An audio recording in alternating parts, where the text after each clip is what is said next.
რამდენად არის დღეს აი ის მონაპოვარი თუნდაც აი რაც თქვენმა თაობამ და უშუალოდ ერთ-ერთი ადამიანი ხართ ხო ვინც ამ ხელიც მოაწერეთ ამაზე და მიიღეთ ეს გადაწყვეტილება შენარჩუნებული რამდენად არის დღევანდელი პირობებში თუ ეს ბრალდებები რაც გვესმის ჰაერიდან არის ისიც რა შეესაქმე დამოუკიდებლობა ისეთი რამა რომელსაც ყოველთვის როგორც ბრძანეს ესე იგი ჭირდება ყოველ წუთში მოფრთხილება და ბრძოლა ამ დამოუკიდებლობის დასაცავად რამდენად არის დაცული ჩვენი დამოუკიდებლობა და რამდენად ვართ ჩვენ დამოუკიდებული სხვების გავლენაზე და სხვების აზრზე ეს ძალიან რთული საკითხია ხლა ჩვენ ფორმატში ამაზე ვერ ვისაუბრებ დიდხანს მაგრამ ყოველ შემთხვევაში მინდა აღვნიშნო ის რომ სამართალი როგორც ესეთ საერთაშორისო სამართალი დემოკრატიის რაღაც ფუძემდებლური პრინციპები ადამიანის უფლებები და ასე შემდეგ დღეს უკვე აქტუალური აღარაა არანაირი საერთაშორისო წესრიგი აღარ არსებობს ჩვენი დამოუკიდებლობის ბედი გვაბარია ჩვენ თვითონ და ეს დამოუკიდებლობა უნდა დავიცვათ ჩვენ სხვა ჩვენ დამოუკიდებლობას არავინ არ დაიცავს აბსოლუტურად ეს რაღაც წარმოსახვითი ილუზიებია რომ რაღაც რომელიღაც გაერთიანებაში ჩვენ მიგვიღებენ და იქ დაცული ვიქნებით და ასე შემდეგ ეს არავინ არ უნდა დაიჯეროს მანამდე ვიდრე საქართველოში შიგნით შიდა საზოგადოებრივი დესტაბილიზაციისთვის გარე ძალები ფინანსებს არ იშურებენ ჩვენი დამოუკიდებლობა იქნება ყოველთვის საფრთხის ქვეშ ვიდრე ჩვენი თაობა ცოცხალი იქნება იმ ადამიანებთან ვისთანაც მე 90-იან წლებში რაღაც გარკვეულად დაპირისპირებულ ბანაკში ვიყავით მაგრამ დღეს ჩვენ ვიცით რა მოაქვს ამ გარედან დათესილ ხელოვნურ დაპირისპირებას და ჩვენი თვალით გვაქვს ნანახი გადამწვარი თბილისი ჩვენი მეგობრები გარდაცვლილი დანგრეული ოჯახები დანგრეული ადამიანების ბედი ცხოვრება მთელი აწლეულების განმავლობაში ვიდრე ჩვენ ცოცხალი ვართ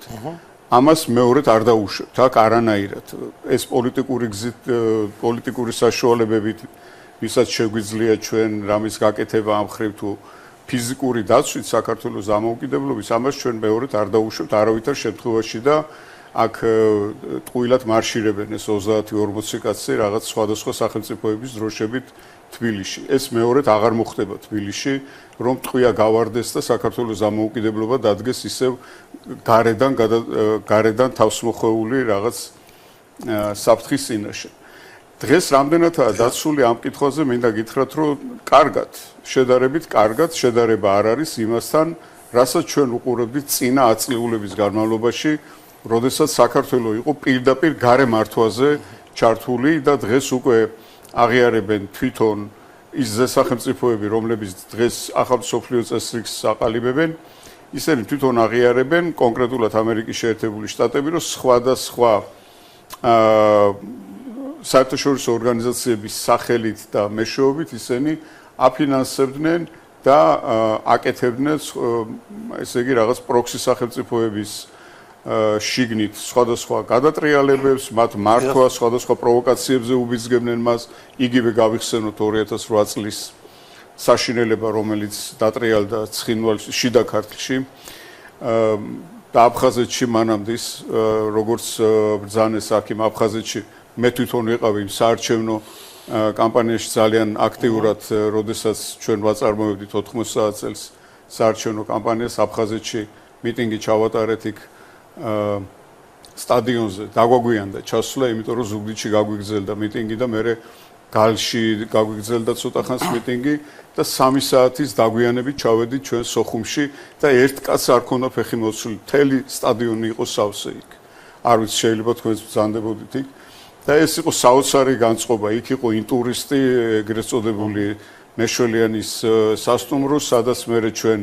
საღამოს ცოტა ხანი შევისვენეთ 1-2 საათი და მეორე დღეს დავბრუნდით უკან, იმიტომ რომ სენაკში უნდა ჩაგვეტარებინა კიდევ საარჩევნო შეხვედრა. ეს სულ სხვა განწყობა იყო, სულ სხვა აღმაფრენა იყო, სულ სხვა დამოკიდებულება იყო ადამიანებს შორის, ის სულ სხვა სამყარო იყო საბჭოთა კავშირის ჩაკეტილ სივრცეში ცხოვრები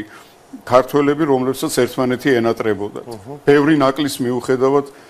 ძალიან კარგი და ისეთი თბილად მოსაგონარი დრო იყო. ეს მაგრამ მაშინ ჩვენ შედარებით დაცული ვიყავით სამხედრო თვალსაზრისით. ეხლა ჩვენ სამხედრო თვალსაზრისით დაცული არ ვართ